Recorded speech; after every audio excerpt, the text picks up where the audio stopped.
नमस्कार। जैसी पत्रिका इस समय मौजूद है अमेठी लोकसभा क्षेत्र के बहुत ही घनी आबादी वाले और बहुत ही पुराने कस्बे नसीराबाद में। जैसा कि आप जानते हैं आज 18 तारीख है, बस आज ही इस चुनाव प्रचार का भी अंतिम दिन है।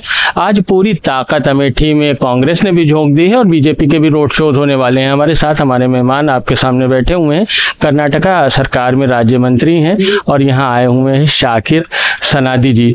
यहाँ बैठे हैं, आए हैं कांग्रेस का प्रचार के लिए। इनसे थोड़ी बात करते हैं और माहौल के बारे में समझने की कोशिश करते हैं कि इन्हें क्या नज़र आ रहा है अमेठी में। सर बहुत स्वागत है आपको। जैसी थैंक यू, शुक्रिया सर। आप अमेठी है, पहली बार आए? हाँ बिल्कुल, मैं पहली बार आया हूँ। क्या माहौल दिख रहा है? आपने नाम सुना होगा अमेठी का, यहाँ के लोगों से मिलकर कैसा महसूस हुआ? अमेठी का नाम हमने स्टूडेंट कांग्रेस से सुनते थे, क्योंकि यहाँ पे राजीव गांधी थे, तो फिर उनके बाद सोनिया जी रहे, फिर राहुल जी रहे। तो जब भी अमेठी हम आना चाहते थे तो लगता था कि यार अमेठी देखना ज़रूरी है और लोगों से मिलना है, क्योंकि ये वो लोग हैं जिन्होंने इस देश को बहुत बढ़िया से प्राइम मिनिस्टरशिप दी है। और पिछले 10 साल जब मनमोहन सिंह जी की सरकार रही है, ये अमेठी के लोग थे जिन्होंने सोनिया गांधी जी को जितवाया और उन्होंने 10 साल से वहाँ पे अच्छी तरीके से सरकार को देश के हित में काम करने के लिए मोटिवेट किया। तो ऐसे लोगों से मिलना था। पिछले 2-3 दिन से हम लोग अमेठी रायबरेली में घूम रहे हैं। लोगों का रुझान जो झुकाव है इस बार कहीं ना कहीं कांग्रेस की तरफ ज़्यादा है। पिछले बार भी था, वो कोई बहुत बड़ी मार्जिन से तो हम लोग नहीं हारे थे, लेकिन इस बार लोगों को लगने लग गया है कि हमारी से थोड़ी बहुत जो भी गलती हुई है उसको रेक्टिफाई करना है और KL शर्मा जी को जिताना है। भले सामने अगर यहाँ पे प्रधानमंत्री नरेंद्र मोदी भी आप लोग जैसे जा रहे हैं, जहाँ मिलने जा रहे हैं, जहाँ कन्विंसिंग के लिए जा रहे हैं, तो आम जनता से संवाद कर रहे हैं या ऐसे ही छोटी छोटी नुक्कड़ सभाएं कर रहे हैं? नुक्कड़ सभा तो पॉलिटिकल पार्टी का एक हिस्सा है प्रोपेगेंडा करने का, लेकिन जब हम रास्ते में जाते हैं, कहीं लोगों से मिलते हैं जो हमारे सभा में नहीं रहते, दूर खड़े रहते हैं, हम उनसे भी जाके बात करते हैं।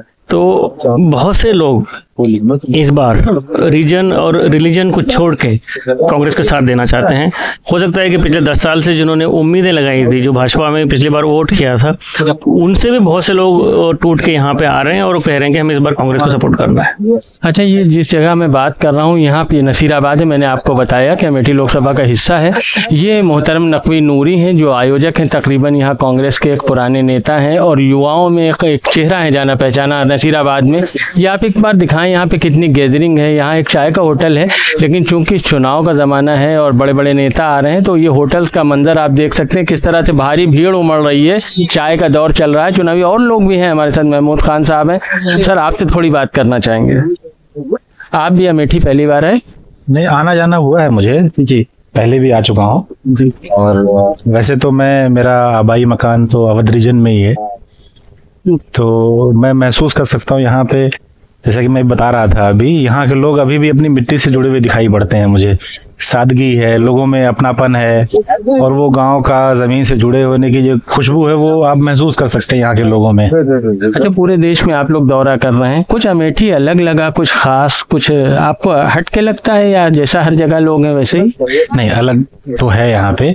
जैसा कि मैंने बताया, यहाँ पे लोगों में जमीन से जुड़े होने की खुशबू और बड़ी सादगी और बड़ा प्यार वाला मुझे रिश्ता दिखता है।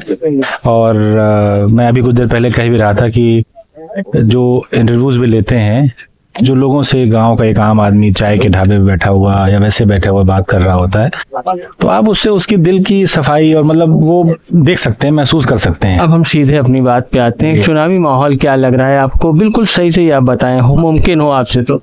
देखिए, चुनावी माहौल जाहिर है कि सिर्फ अमेठी की बात नहीं करना चाहूँगा। अमेठी में तो जाहिर है कि एक बड़ा मुस्बत माहौल है और कांग्रेस पार्टी को बड़ी जीत हासिल होने जा रही है। लोगों ने पिछली बार कुछ बहकावे में आके, एक दुष्प्रचार में आके वोट कर दिया था भारतीय जनता पार्टी को, लेकिन इस बार मुझे नहीं लगता कि ऐसा कुछ होने जा रहा है। और एक बड़ा वोटर जो पिछली बार भाजपा को कर दिया था, वापस उन्होंने रियलाइज कर लिया है, उसे एहसास कर लिया कि वापस आना चाहिए। और तो मैं तो, अगर आप बात करेंगे अमेठी की, तो अमेठी में तो जाहिर है कि कांग्रेस के पक्ष में काफी अच्छा माहौल है। लेकिन इसके साथ साथ उत्तर प्रदेश में आज से 6 महीना पहले शायद किसी पत्रकार ने, किसी पॉलिटिकल एनालिस्ट ने ये सोचा भी नहीं होगा कि इतना बढ़िया माहौल अचानक बन जाएगा। उनके दुष्प्रचार को जनता चुनाव में लड़ना शुरू कर देगी। आपने महसूस किया होगा कि जनता ने अब चुनाव लड़ना खुद शुरू कर दिया है। जनता अपना चुनाव, जनता खुद चाह रही है परिवर्तन करना अब की बार, क्योंकि ये किसी कॉर्पोरेट की सरकार ना होकर जनता अपनी सरकार बनाना चाहती है। और यही फर्क है।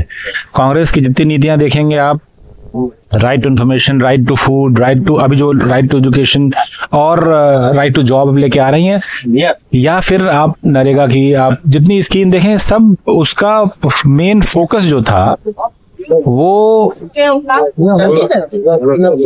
प्राइमरीली इस पे ही था कि जनता की भलाई के लिए था। उसके बरक्स देखा जाए जितनी भी स्कीम है भारतीय जनता पार्टी की, वो कॉर्पोरेट की तरफ ज्यादा उसका रुझान रहता है कि कॉर्पोरेट को और बड़े कॉर्पोरेट घराने को कैसे फायदा मिले। ठीक है भाई, अब हम आपको दिखाना चाहेंगे, एक एक करके भी आपकी बात सुनाएंगे। कांग्रेस के लीडर हैं, अपना नजरिया पेश कर रहे हैं, लेकिन हम आपको बताएं, जो हम सर्वे कर रहे हैं, जो घूम रहे हैं, हमें लगता है कि जिस तरह से किशोरी लाल शर्मा जी ने का जब नाम सामने आया तो चुनाव बिल्कुल एक तरफा नजर आ रहा था, लेकिन धीरे धीरे किशोरी लाल शर्मा के पक्ष में भी काफी बड़ा जनसमूह इकट्ठा हुआ और अब अमेठी की लड़ाई एक कांटे की लड़ाई में परिवर्तित होती नजर आ रही है। हम और लोगों से भी बात करेंगे और आपके सामने रखने की कोशिश करेंगे। हमें देखते रहें, फॉलो करें। शुक्रिया।